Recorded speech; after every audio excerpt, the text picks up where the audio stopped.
Hello, hello. The light in my flat is very weird at the moment because it's quite early in the morning and the sun's come up. But even though I've put the light on behind me in the hallway, I'm sitting in my living room on the sofa. The light in here is not very good, so it looks quite dark on the camera. But it is light outside, just not light. There's no sun. So yeah, the light's very odd in here. Anyway, I'm going off on a tangent. What I wanted to talk about was what they call in psychology thinking errors. Now, I know a little bit about psychology, but not like a massive amount. But I do know about thinking errors, which basically means common errors that people make in the way that they think. It's very simple psychology. And a very common one is seeing life as a checklist. Now, what I mean by that is like literally having things that most of society do in their lives, like buy a house, get married, have children.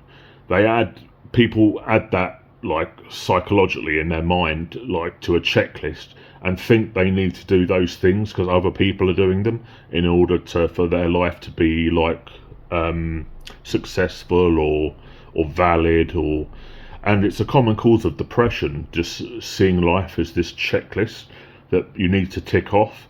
Now, this is just the way society has conditioned people to think.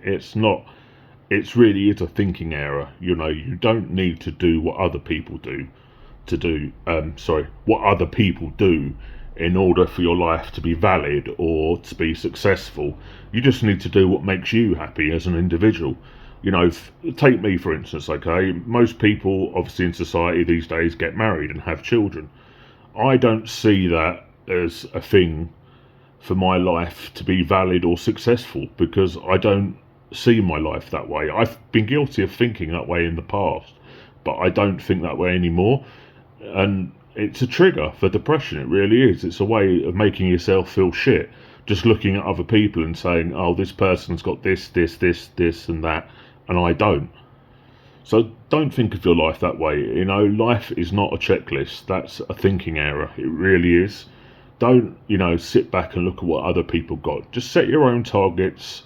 You've only got yourself, just keep yourself happy. Just do what makes you happy, I've not got a wife and kids. I'm happy. I don't own a house. I'm happy. I probably never will unless I get lucky with money. Like, I'm 42 years old. I don't have any like savings or anything. Like, unless I come into some money at some point in my life, I would never own a house. But I'm still happy with that, Like, yeah. So don't see life as a checklist. Just do what makes you happy and go from there. Bye.